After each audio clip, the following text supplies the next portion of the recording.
화려한 넌사인이 비 내리는 서울의 아스팔트 위로 번져가던 어느 깊은 밤이었습니다.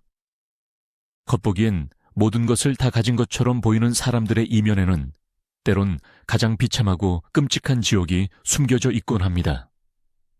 청담동에서 가장 예약하기 힘들다는 최고급 파인 다이닝 레스토랑의 오너 강지훈 대표의 삶이 바로 그랬습니다. 완벽하게 재단된 수트와 최고급 세단, 그리고 그림처럼 아름다운 아내까지 모든 것이 완벽해 보였지만 그의 영혼은 이미 차갑게 식어 부서지고 있었죠. 그리고 그 화려한 식당의 가장 어둡고 축축한 주방 구석에는 세상의 모든 빛을 잃어버린 채 묵묵히 접시만 닫고 있는 한 여자가 있었습니다. 아무도 그녀의 진짜 이름과 과거를 알지 못했습니다. 그저 그림자처럼 존재하는 식기세척원일 뿐이었으니까요. 하지만 운명은 가장 기이한 방식으로 얽혀드는 법입니다. 절대 만날 일 없을 것 같던 두 사람의 궤적이 충돌하는 순간 거대한 폭풍이 몰아치기 시작합니다. 이것은 한 남자의 붕괴와 한 여자의 부활에 관한 숨막히는 이야기입니다. 강지훈은 성공을 위해 자신의 모든 것을 갈아 넣은 워커홀릭이었습니다. 그는 밑바닥에서 시작해 지금의 미슐랭급 레스토랑을 일구어냈지만 그 과정에서 인간적인 감정과 온기를 모두 잃어버리고 말았습니다. 그의 아내 서윤은 강남의 이름난 재력가 집안 출신으로 오직 사치와 허영으로 가득 찬 텅 빈 여자였습니다. 서윤은 남편의 돈으로 호화로운 생활을 즐기면서도 그를 경멸했고, 지훈 역시 그런 아내를 증오하면서도 쇼윈도 부부의 껍데기를 유지하고 있었죠. 한편 레스토랑 주방의 끄트머리에서 매일 산더미 같은 그릇을 씻어내는 여자, 한지우. 그녀는 낡은 셔츠와 볼품없는 가발로 자신의 진짜 모습을 철저히 숨긴 채 유령처럼 살아가고 있었습니다. 누구와도 눈을 마주치지 않고 그 어떤 모욕에도 감정을 드러내지 않는 그녀는 사실 끔찍한 과거의 트라우마로부터 도망쳐온 생존자였습니다. 지우의 유일한 삶의 이유는 단칸방에서 자신을 기다리는 어린 딸뿐이었습니다. 그리고 바텐더로 일하는 이민재는 남몰래 지우를 관찰하며 그녀의 깊은 슬픔을 이해하려 애쓰는 다정한 청년이었습니다. 각자의 지옥에서 허덕이던 이들의 삶은 어느 날 지훈이 던진 잔인한 장난 하나로 인해 걷잡을 수 없는 파국과 구원의 길로 접어들게 됩니다. 자정이 가까워진 시각, 레스토랑의 마지막 손님이 떠나고 샹들리에의 불빛이 하나둘 꺼지기 시작했습니다. 강지훈은 텅 빈 부위 IP룸의 묵직한 마호가니 테이블에 기대어 서서 전면 거울에 비친 자신의 얼굴을 멍하니 응시했습니다. 피로에 찌든 눈과 굳게 다물린 입술, 그리고 미간에 깊게 파인 주름이 그의 현재를 대변하고 있었죠. 최고급 맞춤 수트는 그의 몸을 갑옷처럼 감싸고 있었지만 그 속의 육체는 금방이라도 바스러질 듯 위태로워 보였습니다. 휴가가 필요했습니다. 아니, 단 하루라도 좋으니 아무 생각 없이 깊은 잠에 빠지고 싶었습니다. 하지만 그에게 휴식은 사치에 불과했습니다.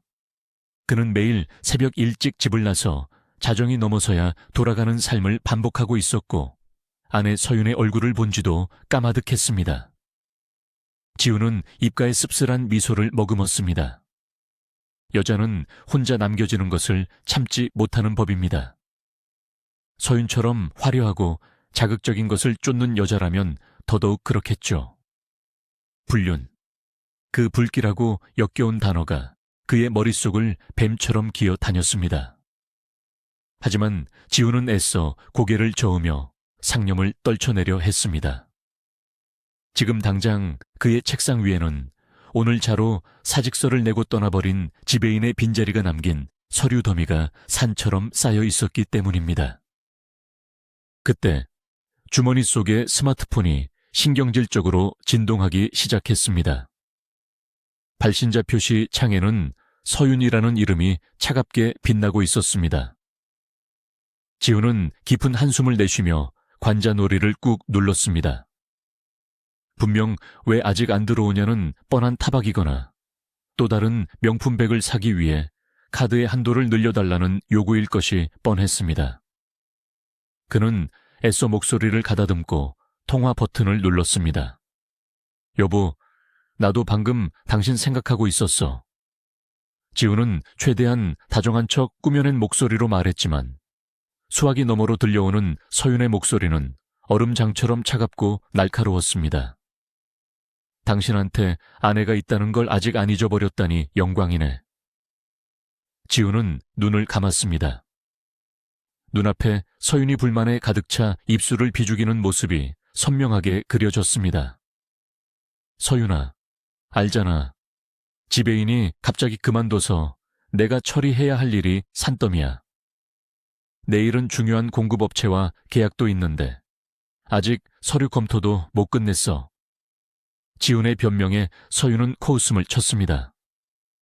그래, 잘나신 대표님이니까 바쁘시겠지.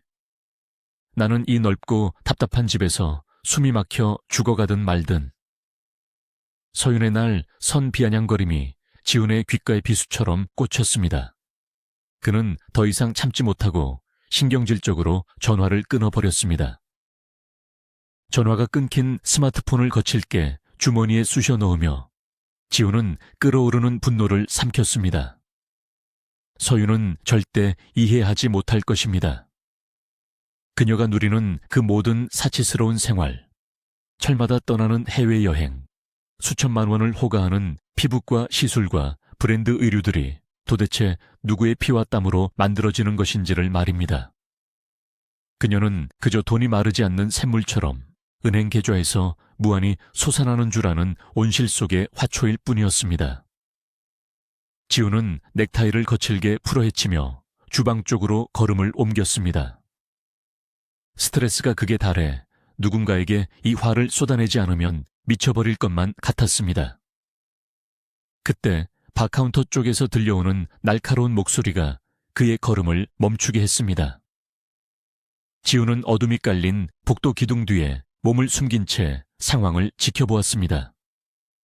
바텐더인 이민재가 유리잔을 치켜들고 있었고 그 앞에는 언제나처럼 고개를 푹 숙인 채 서 있는 식기세척권 한지우가 있었습니다. 민재의 표정은 차가웠고 주변에는 늦게까지 남은 홀 서빙 직원들이 흥미로운 구경거리를 찾은 듯 킬킬거리며 모여들고 있었습니다. 야, 한지우, 너 이 잔 똑바로 안 닦아? 민재가 크리스털 잔을 불빛에 이리저리 비추며 차갑게 쏘아붙였습니다. 잔은 먼지 한 톨 없이 완벽하게 투명하게 빛나고 있었지만 민재는 억지를 부리고 있었습니다. 지우는 아무런 표정 변화 없이 고요한 눈동자로 민재를 올려다보았습니다. 어디가 더럽다는 말씀이신지 모르겠습니다. 지우의 목소리는 건조하고 평온했습니다. 그 무감각한 반응에 홀 직원들의 수군거림이 더욱 커졌습니다. 저 기집애는 자존심도 없나 봐. 사장님이 길거리에서 불쌍해서 주워온 거지 발사계 같은 년이라던데. 독한 년 표정 하나 안 바뀌는 것 좀 봐. 직원들의 악의적인 뒷담화가 홀을 가득 채웠지만 지우는 그저 허공을 응시할 뿐이었습니다. 민재는 잔의 가장자리를 손가락으로 가리키며 억지를 이어갔습니다. 여기 이 미세한 얼룩 안 보여? 네가 이 레스토랑에서 계속 일하고 싶으면 정신 똑바로 차려. 지우는 말대꾸를 하는 대신 옆에 놓인 깨끗한 리넨 천을 집어들고는 잔을 부드럽게 넘겨받았습니다. 죄송합니다. 다시 닦겠습니다. 그녀는 단 한마디의 변명도 없이 잔을 들고 주방 안으로 조용히 사라졌습니다. 지우가 사라진 후 바카운터 주변에는 묘한 정적과 허탈함이 감돌았습니다. 직원들은 기대했던 자극적인 싸움이 일어나지 않자 입맛을 다시며 뿔뿔이 흩어졌고 민재는 복잡한 표정으로 빈 카운터를 응시했습니다. 그때 어둠 속에 숨어있던 지훈이 천천히 걸어 나왔습니다. 그의 구두굽 소리가 대리석 바닥을 때리며 날카롭게 울려 퍼졌습니다. 연기 참 더럽게 못하네, 이민재. 지훈이 차가운 미소를 지으며 민재의 코앞에 다가섰습니다. 내가 저딴 식기세척권 하나 제대로 못 갈궈서 내쫓지 못하면 어떻게 한다고 했지. 넌 바텐더로서도 내 수족으로서도 완전 빵점이야. 지훈의 목소리에는 억눌린 분노가 서려 있었습니다. 민재는 말없이 앞치마 주머니에서 5만 원권 지폐 한 장을 꺼내 카운터 위에 올려놓았습니다. 내기에 졌으니 벌금 내겠습니다. 하지만 사장님, 그 여자는 일을 완벽하게 합니다. 도벽이 있는 것도 아니고 지각을 하는 것도 아니죠. 단지 사장님 마음에 들지 않는다는 이유로 죄 없는 사람을 괴롭혀서 쫓아내는 건 비겁한 짓 아닙니까? 민재의 꼿꼿한 반항에 지훈의 눈빛이 매섭게 돌변했습니다. 쾅! 지훈이 주먹으로 카운터를 내리치자 올려져 있던 술병들이 요란한 소리를 내며 흔들렸습니다. 내 놈이 뭔데 나한테 훈계질이야. 지훈의 목소리가 홀 전체에 우렁차게 울려 퍼졌습니다. 남은 직원들이 공포에 질려 숨을 죽였습니다. 고용센터에서 억지로 떠맡긴 저 음침한 년이 내 식당에 물을 흐리는 게 꼴보기 싫다고 했지. 네가 그깟 심리학과 나부랭이 다니다가 때려치웠다고 내 머리 꼭대기에 앉아서 심리 분석이라도 하려는 거냐. 넌 내 명령을 거역했어. 지훈의 얼굴은 붉게 달아올랐고 목에는 핏대가 선명하게 솟아올랐습니다. 민재는 흔들림 없는 눈빛으로 폭주하는 사장을 바라보며 침착하게 대답했습니다. 사장님이 지금 극심한 스트레스로 인해 애꿎은 사람들에게 화풀이하고 계시다는 건 삼척동자도 알 수 있습니다. 지배인도 나갔는데 저와 저 성실한 세척원마저 잃으시면 레스토랑 운영이 더 힘들어지실 텐데요. 그 오만한 충고는 지훈의 마지막 이성의 끈을 끊어버렸습니다. 당장 꺼져. 너 해고야. 지금 당장 내 짐 싸서 내 식당에서 영원히 꺼져버려. 지훈의 광기 어린 포효가 울려 퍼지자 민재는 조용히 앞치마를 벗어 내려놓으며 고개를 숙였습니다. 알겠습니다, 사장님. 그동안 감사했습니다. 주방 뒷문의 비상구 계단. 지훈은 낡은 창문을 열고 들어오는 차가운 겨울 공기를 깊이 들이마셨습니다. 살을 애는 듯한 서울의 밤바람이 그녀의 달아오른 뺨을 스치고 지나갔습니다. 홀에서 들려오는 사장의 고함 소리와 유리가 깨지는 듯한 파열음이 그녀의 귓가를 맴돌았지만 지훈은 억지로 감정을 억눌렀습니다. 레스토랑 사람들은 그녀를 길거리에서 굴러먹던 쓰레기 취급하거나 혹은 범죄를 저지르고 숨어든 도망자쯤으로 여기고 있었습니다. 하지만 지훈은 그들의 비웃음과 모욕에 단 한 번도 맞서지 않았습니다. 그녀에게는 지켜야 할 삶의 이유가 있었고 이 일자리는 그녀와 딸이 굶어 죽지 않기 위한 유일한 동아줄이었으니까요. 지훈은 늘 남들보다 1시간 일찍 출근했고 화장실 청소부터 쓰레기 분리수거까지 남들이 꺼리는 굳은 일을 군말 없이 해냈습니다. 때로는 요리사들이 최고급 식재료를 몰래 빼돌리는 현장을 목격하기도 했지만 그녀는 철저히 입을 다물었습니다. 그녀는 세상의 눈에 띄어서는 안 되는 투명 인간이어야만 했으니까요. 거칠게 튼 손을 비비며 지훈은 퇴근을 위해 허름한 패딩을 걸쳐 입었습니다. 빗방울이 조금씩 흩날리고 있는 삭막한 골목길로 그녀가 발걸음을 내디딜 때였습니다. 지우씨, 잠깐만요. 다급한 발걸음 소리와 함께 누군가 그녀의 이름을 불렀습니다. 뒤를 돌아보니 빗속을 뚫고 달려온 민재가 숨을 헐떡이며 서 있었습니다. 그의 손에는 작은 종이 상자가 들려 있었죠. 민재의 머리카락은 빗물에 젖어 이마에 달라붙어 있었고 뺨은 추위로 붉게 상기되어 있었습니다. 내가 아까는 정말 미안했어요. 이거 받아줘요. 민재가 쑥스러운 듯 머리를 긁으며 지우의 손에 상자를 쥐어주었습니다. 빗물에 젖은 상자 틈새로 아찔할 만큼 달콤한 바닐라와 쌉싸름한 카카오의 향기가 은은하게 퍼져 나왔습니다. 파티시에가 오늘 남은 최고급 초콜릿 퐁당을 버리기 아깝다며 제게 주더라고요. 따뜻한 홍차랑 같이 먹으면 정말 맛있을 거예요. 지우는 상자와 민재의 얼굴을 번갈아 바라보며 희미한 미소를 지었습니다. 평소의 그 무미건조한 표정이 아닌 찰나의 순간 스쳐 지나간 온기 어린 미소였습니다. 그렇다면 저랑 같이 드실래요? 저희 집 여기서 별로 안 멀어요. 지우의 입에서 나온 뜻밖의 제안에 민재는 흠칫 놀랐습니다. 늘 철벽처럼 마음을 닫고 살던 그녀가 자신을 초대하다니. 민재는 잠시 망설였지만 이내 고개를 끄덕였습니다. 좋아요. 같이 가요. 두 사람은 우산도 없이 비가 내리는 거리를 나란히 걸었습니다. 청담동의 화려한 불빛은 어느새 등 뒤로 멀어지고 비탈진 언덕길을 따라 끝없이 이어진 신림동의 낡고 허름한 다세대 주택가가 모습을 드러냈습니다. 가로등마저 드문드문 꺼져 있는 어두운 골목길은 스산한 기운마저 감돌았습니다.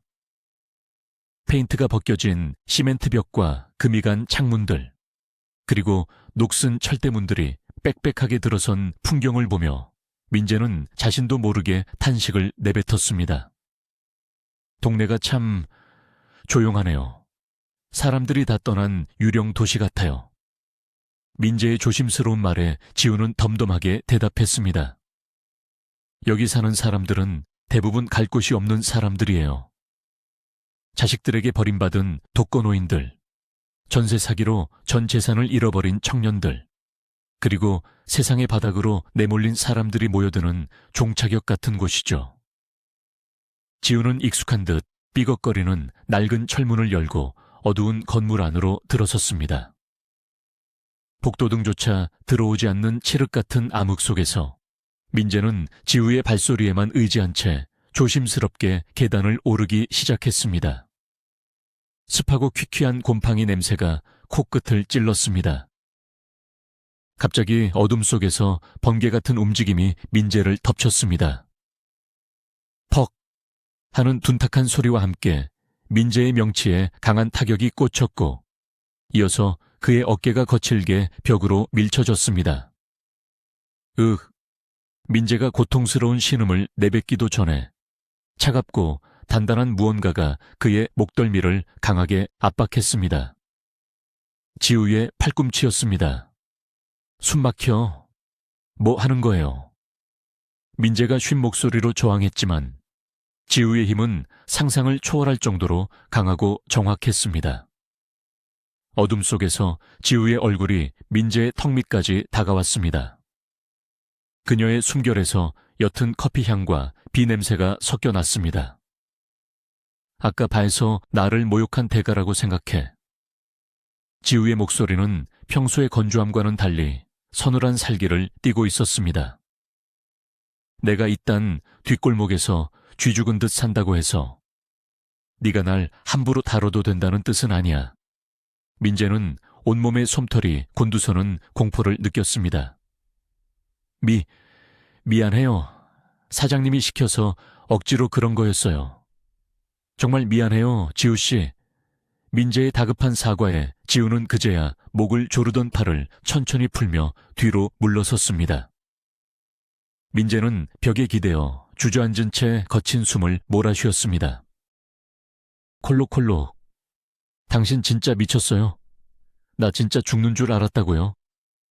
민재가 목을 문지르며 투덜거리자 어둠에 적응된 눈앞으로 지우가 특유의 무심한 제스처로 어깨를 으쓱하는 모습이 보였습니다. 훈련된 방어 본능일 뿐이야. 나처럼 가진 거 없는 여자가 이런 동네에서 혼자 살아남으려면 이 정도는 할 줄 알아야 하거든. 지우의 말투는 언제 그랬냐는 듯 다시 차분해져 있었습니다. 민재는 어이가 없다는 듯 헛웃음을 지었지만 동시에 그녀에 대한 알 수 없는 경외감과 호기심이 마음속 깊은 곳에서 피어오르는 것을 느꼈습니다. 이 여자는 대체 정체가 뭘까? 단순한 식기세척권이 아니라는 것만은 분명했습니다. 지우가 손을 내밀었습니다. 일어나. 초콜릿 케이크 먹기로 했잖아. 민재는 그녀의 얇지만 단단한 손을 잡고 몸을 일으켰습니다. 낡은 철문을 열고 안으로 들어가자 밖의 스산한 풍경과는 전혀 다른 따뜻하고 아늑한 공간이 나타났습니다. 좁은 단칸방이었지만 바닥은 먼지 하나 없이 깨끗했고 창문에는 싸구려 천으로 직접 만든 노란색 커튼이 정갈하게 걸려 있었습니다. 싸구려 전구에 비즈를 엮어 만든 수제 전등갓에서 새어나오는 따뜻한 오렌지빛 조명이 방 안을 부드럽게 채우고 있었습니다. 낡은 소파 위에는 화사한 패턴의 담요가 깔려 있었죠. 좁고 가난한 공간이었지만 그 안에는 주인의 섬세한 취향과 따뜻한 애정이 구석구석 배어 있었습니다. 방이 참 아늑하네요. 당신을 닮아서 온기가 느껴져요. 민재의 진심 어린 칭찬에 지우는 처음으로 소리내어 가볍게 웃음을 터뜨렸습니다. 그 웃음소리는 마치 맑은 유리구슬이 부딪히는 것처럼 청가하고 듣기 좋았습니다. 식탁이 없어서 미안해. 괜찮으면 저기 창틀에 앉아서 먹을까? 지우가 작은 주방 쪽을 가리키며 말했습니다. 민재는 고개를 세차게 저으며 미소 지었습니다. 헤이, 내가 무슨 귀족도 아니고 난 바닥에 퍼질러 앉아서 먹는 게 더 편해요. 그럼 물 좀 끓여줄래? 난 옷 좀 갈아입고 올게. 지우가 화장실로 쏙 들어가자 민재는 익숙하게 작은 가스레인지에 주전자를 올리고 찬장을 뒤져 홍차 티백을 찾았습니다.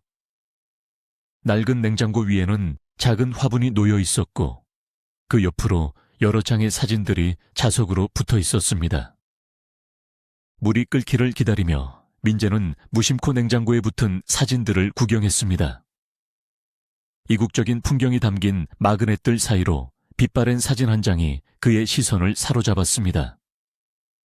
눈부시게 푸른 바다와 하얀 성벽을 배경으로 짙은 흑발에 크고 맑은 눈망울을 가진 5살 남짓한 여자아이가 환하게 웃고 있었습니다.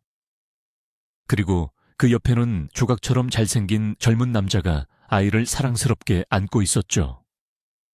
남자의 손목에 채워진 시계는 한눈에 봐도 수천만 원을 호가하는 스위스제 명품 시계였습니다.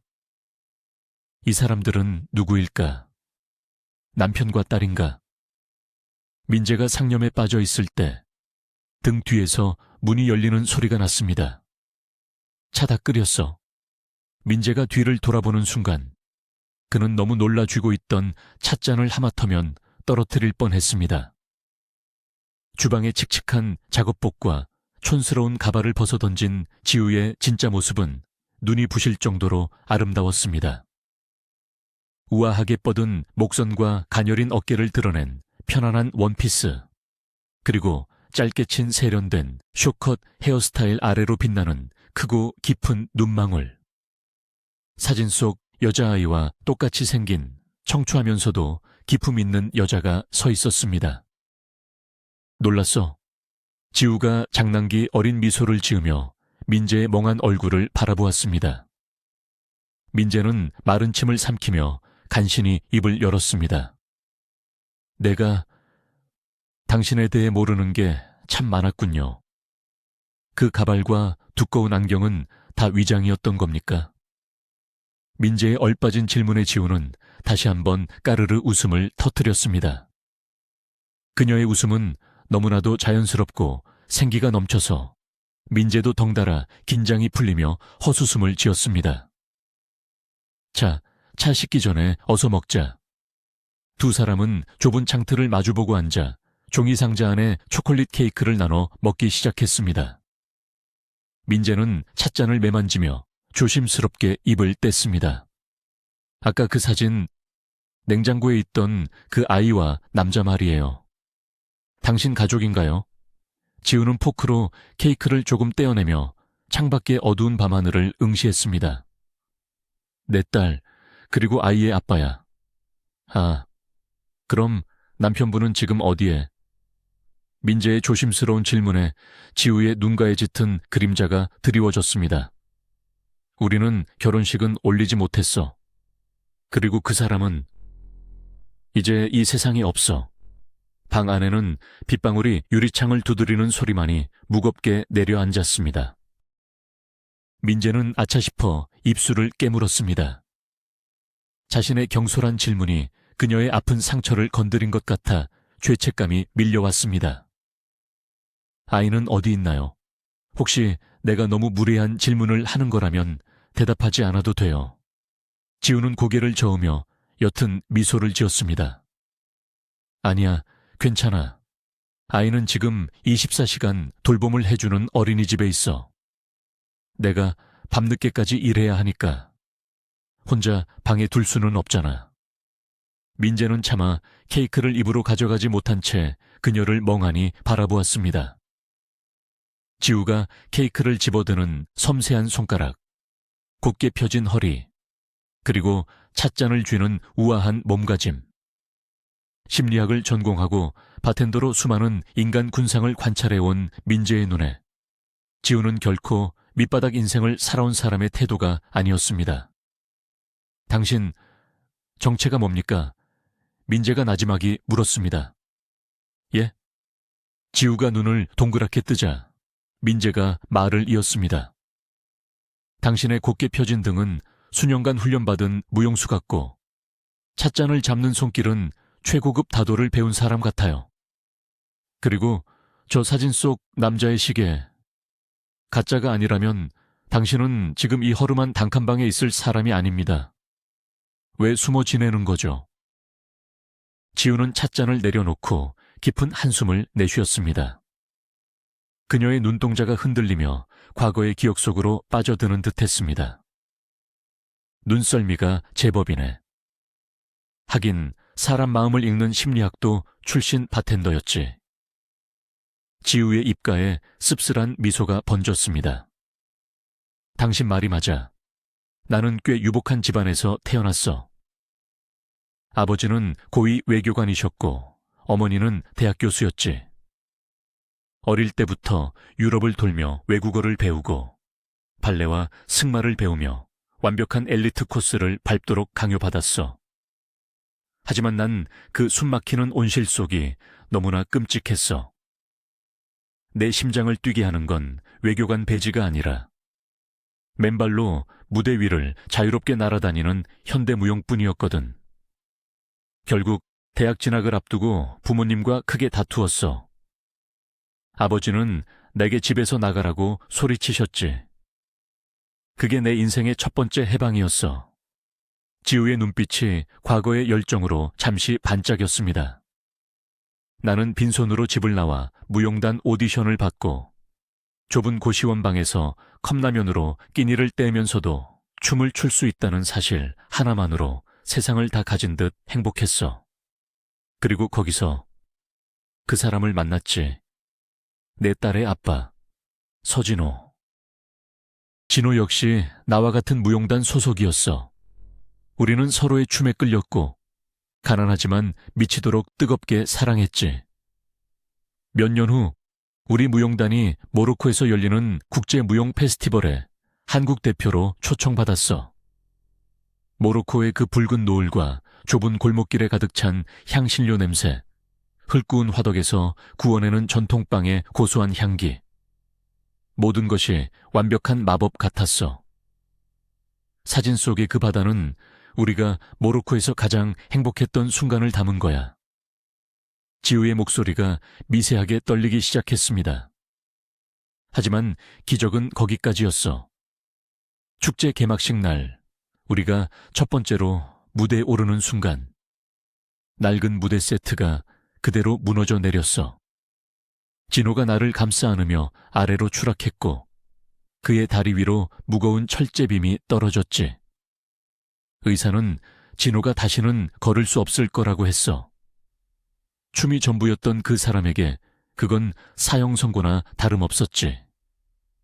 우리는 한국으로 돌아왔고 절망의 구렁텅이에 빠진 진호를 살리기 위해 나는 무용을 포기했어. 대신 우리가 모로코에서 사랑했던 그 맛과 향기를 기억하며 이태원 뒷골목에 작은 모로코 퓨전 레스토랑을 열기로 했지. 정말 운이 좋게도 레스토랑은 입소문을 타고 대성공을 거뒀어. 밤낮 없이 일하며 번 돈으로 빚을 갚고 예쁜 딸도 얻었지. 진호도 휠체어에 앉아 카운터를 보며 다시 웃음을 되찾기 시작했어. 우리는 비로소 평범하고 온전한 행복을 손에 쥐었다고 생각했어. 지우의 목소리에 억눌린 분노와 슬픔이 차오르기 시작했습니다. 민재는 숨을 죽인 채 그녀의 고통스러운 고백을 경청했습니다. 그러던 어느 날, 한 식자재 공급업체가 우리에게 접근해 왔어. 최고급 모로코산 향신료를 독점 공급해 주겠다며 파격적인 조건을 제시했지. 그들은 실력 있는 수석 셰프라며 한 남자를 우리 주방에 소개하기도 했어. 우리는 그들의 친절을 의심 없이 받아들였지. 하지만 그건 지옥으로 가는 초대장이었어. 어느 날 밤 경찰이 우리 레스토랑에 들이닥쳤어. 그들이 공급한 사프란과 큐민 자루 안에서 엄청난 양의 마약이 쏟아져 나온 거야. 그 공급업자와 셰프는 처음부터 우리 레스토랑을 마약 유통의 거점으로 삼기 위해 치밀하게 접근했던 거였어. 진호는 경찰의 강압적인 수사를 받던 중 심장마비로 세상을 떠나고 말았어. 가게는 압류당했고 하루아침에 남편과 전 재산을 잃은 나는 마약 조직의 표적이 될까 두려워 아이만 안고 무작정 도망쳐야 했어. 그렇게 숨어 들어온 곳이 바로 이 산동네고 철저히 나를 숨기기 위해 분장을 한 채 강지훈 대표의 레스토랑에 식기세척원으로 들어간 거야. 지우의 뺨을 타고 뜨거운 눈물 한 방울이 흘러내렸습니다. 민재는 가슴이 갈기갈기 찢어지는 듯한 아픔을 느꼈습니다. 그는 조심스럽게 손을 뻗어 지우의 떨리는 손을 따뜻하게 감싸 쥐었습니다. 지우 씨, 당신이 얼마나 끔찍한 시간을 견뎌왔는지 감히 상상조차 할 수 없어요. 하지만 이젠 혼자가 아닙니다. 제가 당신을 도울게요. 그놈들이 당신을 찾지 못하도록 무슨 일이 있어도 제가 당신과 아이를 지킬 겁니다. 민재의 단단하고 진심 어린 눈빛에 지우는 꾹 참아왔던 눈물을 터뜨리며 소리 없이 오열했습니다. 폭풍우가 몰아치는 캄캄한 밤, 두 사람은 좁고 낡은 방 안에서 서로의 천에 의지한 채 깊은 상처를 위로하고 있었습니다. 같은 시각 강지훈의 펜트하우스. 지훈은 최고급 구스다운 이불을 덮고 누웠지만 도무지 잠을 이룰 수가 없었습니다. 아내 서윤은 외출복을 벗지도 않은 채 화장실에서 오랜 시간 샤워를 하고 있었습니다. 이윽고 물소리가 멎고 실크 슬립 차림에 서윤이 침실로 들어와 지훈의 옆에 누웠습니다. 그녀가 이불을 들추는 순간 지훈의 코 속으로 지독하게 달콤하고 역겨운 향수 냄새가 훅 끼쳐왔습니다. 백합과 자스민이 뒤섞인 듯한 그 농염한 향기. 그것은 작년에 서윤이 지훈에게 선물했다가 지훈이 냄새가 너무 역겹다며 쓰레기통에 처박아 버렸던 바로 그 문라이트 향수였습니다. 서윤은 그 향수를 쓰지 않았습니다. 그렇다면 왜 서윤의 몸에서 이 남성용 향수 냄새가 진동하는 것일까? 지훈의 등줄기를 타고 서늘한 식은땀이 흘러내렸습니다. 서윤이 다른 남자와 살을 섞어왔다는 명백한 증거. 지훈은 어둠 속에서 주먹을 꽉 쥐었습니다. 분노로 온몸의 피가 역류하는 것 같았지만 그는 눈을 감고 고른 숨을 내쉬며 완벽하게 잠든 척 연기했습니다. 이 치욕을 갚아줄 완벽한 타이밍을 찾아야만 했습니다. 다음 날 아침 레스토랑은 폭풍 전야처럼 고요하고 팽팽한 긴장감이 감돌고 있었습니다. 지훈이 사무실에서 서류를 검토하고 있을 때 밖에서 경쾌한 하이힐 소리가 들려왔습니다. 서윤이었습니다. 머리부터 발끝까지 명품으로 치장한 그녀의 뒤에는 캡 모자를 푹 눌러쓴 건장한 체격의 남자가 서 있었습니다. 여보, 일찍 왔지? 서윤이 콧소리를 내며 지훈에게 다가와 가볍게 입을 맞췄습니다. 지훈은 속이 뒤틀리는 것을 참으며 억지로 미소를 지었습니다. 이 사람은 누구지? 지훈의 질문에 서윤이 호들갑을 떨며 대답했습니다. 아, 당신이 요새 주방 인력도 부족하고 새로운 식자재 공급처도 찾아야 한다고 해서 내가 수소문해서 데려온 사람이야. 요리 실력도 뛰어나고 끝내주는 향신료 공급 라인을 쥐고 있다더라고. 캡 모자를 쓴 남자가 고개를 들어 지훈을 쳐다보며 입꼬리를 비릿하게 올렸습니다. 처음 뵙겠습니다. 최민석이라고 합니다. 남자가 인사를 건네는 순간 지훈의 콧속으로 어젯밤 서윤의 몸에서 진동하던 바로 그 역겨운 문라이트, 향수 냄새가 훅 끼쳐왔습니다. 지훈의 눈동자가 차갑게 번뜩였습니다. 지훈은 끓어오르는 사리를 완벽한 비즈니스 미소 뒤로 숨긴 채 최민석의 손을 맞잡았습니다. 아, 아내가 추천한 인재라면 믿을 수 있겠군요. 마침 오늘 새로운 향신료 독점 공급 건으로 중요한 미팅이 있는데 당신이 주방에서 솜씨를 좀 보여주겠소. 지훈의 제안에 민석과 서윤은 눈빛을 교환하며 회심의 미소를 지었습니다.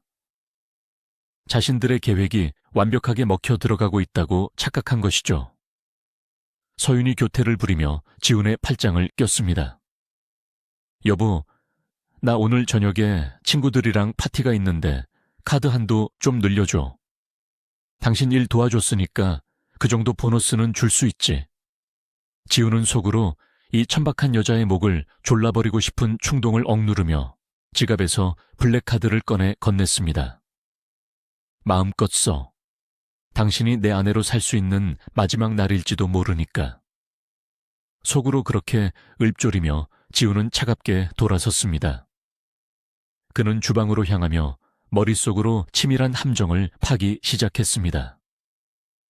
이 건방진 불륜 남녀와 오늘 계약하러 오는 사기꾼 공급업자 놈들을 한꺼번에 엮어서 지옥으로 보내버릴 완벽한 무대. 그리고 그 무대의 주인공으로 가장 적합한 꼭두각시가 그의 눈에 들어왔습니다. 바로 주방 구석에서 묵묵히 고무장갑을 끼고 있는 식기세척권 한지우였습니다. 어이, 한지우 씨. 하던 일 멈추고 당장 내 사무실로 따라와.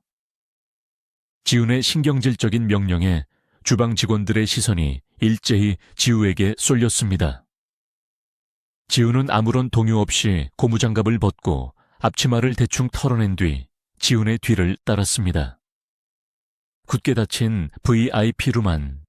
지훈은 소파에 거만하게 다리를 꼬고 앉아 지우를 위아래로 훑어보았습니다. 촌스러운 가발, 핏기 없는 입술, 냄새나는 낡은 셔츠, 완벽하게 혐오스러운 몰골이었습니다. 너한테 오늘 특별한 임무를 하나 주지. 잠시 후 이곳에 꽤 중요한 파트너들이 올 거다. 너는 내 옆에 앉아서 내 아내 행세를 해라. 지훈의 말도 안 되는 지시에 지훈은 눈썹 하나 까딱하지 않았습니다. 이유를 여쭤봐도 되겠습니까? 지우의 건조한 목소리에 지우는 코웃음을 쳤습니다. 건방지게 토 달지 마. 그냥 저기 앉아서 빙충맞게 실실 웃으면서 차나 따르고 있으면 돼.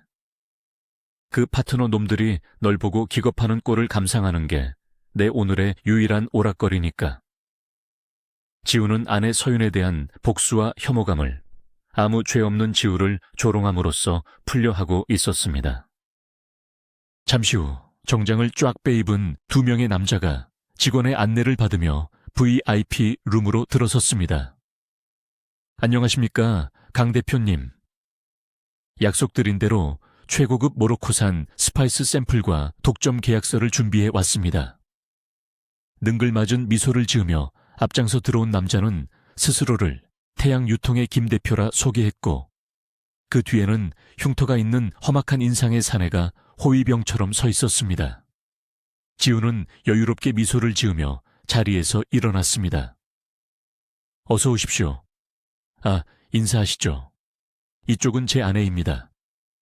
오늘 계약건이 워낙 중요해서 제 사업의 가장 든든한 조력자인 아내를 특별히 배석시켰습니다. 지훈의 뻔뻔한 소개에 김 대표와 사내의 시선이 지우에게 향했습니다. 그들은 낡은 패딩을 입고 헝클어진 가발을 쓴 지우의 몰골을 보고 경악을 금치 못했습니다. 눈동자가 갈 곳을 잃고 흔들렸지만 그들은 애써 당황한 기색을 숨기며 억지 웃음을 지어 보였습니다. 아, 네 사모님. 참 인상이 수수하고 좋으십니다. 그 우스꽝스러운 광경을 즐기며 지우는 속으로 통쾌한 웃음을 삼켰습니다. 자, 그럼 계약서를 좀 볼까요? 지훈이 테이블 위로 손을 뻗는 순간이었습니다. 잠깐만요, 여보.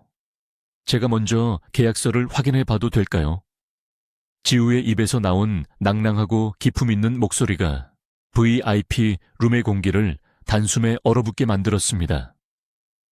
평소에 그 무미건조한 억양은 온데간데 없고 최고급 교육을 받은 상류층 특유의 우아하고 단호한 어조였습니다. 지우는 당황하여 지우를 쳐다보았고 김 대표 일행 역시 기묘한 위화감을 느끼며 얼굴이 굳어졌습니다. 지우는 천천히 서류 봉투를 집어들어 안의 내용물을 꺼냈습니다. 그녀의 시선이 계약서의 조항들을 빠르게 훑어 내려가는 동안 룸 안에는 숨막히는 정적만이 감돌았습니다. 지우의 눈동자가 계약서 하단의 태양 유통, 직인과 대표의 서명에 머무는 순간 그녀의 등줄기를 타고 거대한 전율이 내달렸습니다. 5년 전 그녀의 남편 진호를 억울한 죽음으로 몰고 가고 그녀의 모든 것을 빼앗아간 바로 그 마약 밀수 조직의 위장 회사와 서명이었습니다. 지우는 천천히 고개를 들어 김 대표와 흉터난 사내의 얼굴을 똑바로 응시했습니다. 그녀의 두 눈에는 억눌러 왔던 지옥의 불길이 무섭게 타오르고 있었습니다. 지우가 피식하고 차가운 조소를 터뜨렸습니다. 태양 유통이라. 5년 전 이태원에서는 사하라 스파이스라는 이름을 쓰지 않았나요, 김성철 씨? 지우의 입에서 나온 자신의 진짜 이름에 김 대표의 안색이 순식간에 잿빛으로 변했습니다. 당신 대체 무슨 소리를 하는 겁니까? 지우는 손에 쥐고 있던 계약서를 테이블 위로 신경질적으로 집어 던졌습니다. 모로코산 큐민 100kg 독점 공급. 그 안에 순도 높은 백색 가루를 10kg씩 섞어 들여오는 그 수법. 아직도 써먹고 있군요. 그리고 우리 주방에 새로 들어왔다는 그 셰프 최민석. 당신들 조직의 유통 책임자 아닙니까? 지우의 날카로운 폭로에 김 대표와 사내는 사색이 되어 자리에서 벌떡 일어났습니다. 지훈 역시 경악을 금치 못하며 입을 다물지 못했습니다. 이게 대체 무슨 소리야? 저놈들이 마약 밀수범이라고? 그리고 내 주방에 들어온 놈도? 지훈의 외침에 지우가 차갑게 대답했습니다. 대표님 아내분도 이 자들과 한통속일 겁니다. 대표님을 마약 사범으로 엮어 감옥에 보내고 레스토랑과 재산을 전부 가로채려는 수작이겠죠. 당장 경찰을 부르세요. 도망치지 못하게 문을 잠그시고요. 상황이 완전히 역전되었습니다. 정체가 탄로난 김 대표 일행이 거친 욕설을 내뱉으며 VIP룸을 빠져나가려 했지만 지우는 재빨리 비상벨을 눌러 레스토랑의 보안 요원들을 호출하고 경찰에 신고했습니다. 룸 밖에서는 이미 민재의 연락을 받고 잠복해 있던 경찰들이 들이닥쳐 주방에 있던 최민석을 제압하고 있었습니다. 그리고 영문도 모른 채 쇼핑을 즐기다 불려온 서윤 역시 불륜과 마약 밀수 방조 혐의로 그 자리에서 수갑을 차고 끌려나갔습니다. 아수라장이 된 레스토랑 한가운데서 지우는 가발을 벗어던지고 흐트러진 머리를 쓸어넘기며 차갑게 식은 김 대표를 내려다보았습니다. 내 남편 진호의 몫이야. 지옥에서 평생 썩어. 모든 상황이 종료되고 경찰들이 썰물처럼 빠져나간 뒤 레스토랑에는 멍하니 주저앉은 지훈과 고요한 표정의 지우만이 남았습니다. 지훈은 자신의 오만함과 어리석음이 어떤 괴물들을 집 안으로 끌어들였는지 뼈저리게 깨달았습니다. 만약 지우가 아니었다면 그는 지금쯤 마약 사범으로 몰려 모든 것을 잃고 차가운 감방에 수감되어 있었을 것입니다. 지훈은 부끄러움과 회한에 고개를 떨구었습니다. 며칠 후 신림동의 비탈진 골목길. 최고급 세단 한 대가 지우의 낡은 다세대 주택 앞에 조용히 멈춰 섰습니다. 차에서 내린 사람은 지훈이었습니다. 그는 한 손에 두툼한 서류 봉투를 든 채 무거운 발걸음으로 계단을 올랐습니다. 좁은 단칸방 안에는 지우와 민재가 차를 마시며 앉아 있었습니다. 사장님, 여기는 어쩐 일이십니까? 민재가 놀라 일어서자 지우는 씁쓸한 미소를 지으며 방 안으로 들어섰습니다. 지우 씨, 그리고 민재야. 내가 너무 늦지 않았길 바란다. 지우는 지우의 앞에 무릎을 꿇고 고개를 숙였습니다. 미안합니다. 당신의 고통은 알지도 못한 채 내 분노를 엉뚱한 곳에 화풀이하며 당신을 조롱했습니다. 당신이 아니었다면 내 인생은 시궁창에 처박혔을 겁니다. 이건 내 사죄의 의미입니다. 지훈이 내민 봉투 안에는 서울 외곽의 쾌적한 아파트 등기 권리증과 레스토랑의 지분 30%를 양도한다는 계약서, 그리고 총괄 지배인 임명장이 들어있었습니다. 지우 씨의 빼어난 안목과 실력이라면 위기에 빠진 내 레스토랑을 다시 살려낼 수 있을 겁니다. 부디 받아주십시오. 지우가 말없이 서류를 바라보자 지우는 조심스럽게 민재를 향해 고개를 돌렸습니다. 그의 눈시울이 붉게 달아올라 있었습니다. 그리고 민재야, 아니 내 아들아. 지훈의 떨리는 목소리에 방 안의 공기가 얼어붙었습니다. 민재는 자신의 귀를 의심하며 뒷걸음질을 쳤습니다. 그게 대체 무슨... 사장님이 내 아버지라고요? 지훈은 눈물을 흘리며 고개를 끄덕였습니다. 그래, 30년 전 성공에 눈이 멀었던 나는 너를 임신한 네 어머니를 무참히 버리고 떠났다. 나는 평생 그 죄책감을 외면하며 살았어. 네가 처음 내 레스토랑에 이력서를 내고 들어왔을 때 나는 네 얼굴에서 내가 사랑했던 혜진이의 모습을 단번에 알아봤다. 나는 너를 곁에 두고 지켜보고 싶었지만 내 썩어빠진 자존심 때문에 끝내 아버지라 부르지 못했어. 지우를 지키기 위해 내게 당당하게 맞서고 해고를 받아들이는 내 모습을 보며 나는 내가 얼마나 쓰레기 같은 놈인지 깨달았다. 넌 나 같은 놈의 피를 물려받았지만 네 어머니의 그 따뜻하고 정의로운 마음을 닮아 참으로 멋진 남자로 자라주었구나. 미안하다. 정말 미안하다. 지훈의 처절한 참회에 민재의 눈에서도 뜨거운 눈물이 흘러내렸습니다. 1년의 시간이 흘렀습니다. 따뜻한 봄 햇살이 내리쬐는 청담동의 레스토랑은 예전과는 비교할 수 없을 만큼 활기차고 생동감 넘치는 공간으로 변해 있었습니다. 총괄 지배인이 된 지우의 탁월한 지휘 아래 레스토랑은 연일 예약이 마감되며 최고의 전성기를 누리고 있었죠. 지우의 짧은 머리는 어느새 어깨선까지 찰랑거릴 정도로 자랐고 뺨에는 건강한 홍조가 피어나 눈부시게 아름다웠습니다. 바카운터 너머에서 칵테일을 쉐이킹하던 민재가 지우를 보며 부드럽게 미소 지었습니다. 오늘 우리 아버지랑 어머니 제주도로 신혼여행 가시는 날이죠. 두 분 늦게나마 다시 합치셔서 정말 다행이에요. 지우가 커피잔을 내밀며 마주 웃었습니다. 응, 강 대표님도 이제 진짜 미소를 찾으신 것 같아. 사람의 인연이라는 게 참 신기하지. 그 끔찍했던 밤이 우리 모두를 구원하는 기적이 될 줄 누가 알았겠어.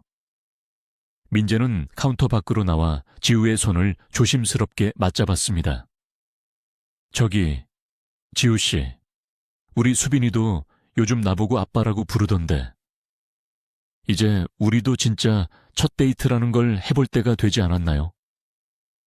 지우는 짐짓 모르는 척 눈을 흘기면서도 세상에서 가장 행복하고 따뜻한 미소로 고개를 끄덕였습니다. 좋아요. 그럼 오늘 저녁 퇴근하고 예전처럼 창틀에 앉아서 초콜릿 케이크부터 시작할까요? 가장 어두운 밑바닥에 처박혔다고 생각했던 순간, 삶은 때때로 전혀 예상치 못한 방식으로 우리를 빛이 있는 곳으로 인도합니다. 지우는 교만과 탐욕으로 가득 찼던 껍데기 같은 삶을 부수고 나와 잃어버렸던 가족을 되찾았고, 지우는 과거의 끔찍한 상처와 두려움을 극복하고 자신의 삶과 새로운 사랑을 쟁취해냈습니다. 어쩌면 진정한 복수란 자신을 망가뜨린 자들에게 똑같은 고통을 주는 것이 아니라 스스로가 가장 찬란하고 행복하게 살아가는 모습을 보여주는 것 아닐까요? 이들의 치열하고도 아름다운 구원의 이야기가 여러분의 마음속에도 작은 용기와 희망의 불씨를 지폈기를 바랍니다. 여러분은 인생에서 가장 큰 위기를 맞았을 때 어떻게 그 어둠을 헤쳐나오셨나요? 여러분의 소중한 경험과 생각을 댓글로 자유롭게 남겨주세요. 이 이야기가 감동적이셨다면 잊지 말고 구독과 좋아요를 눌러주시고 알림 설정을 통해 앞으로 올라올 더 놀랍고 흥미로운 이야기들도 놓치지 마세요. 시청해 주셔서 감사합니다.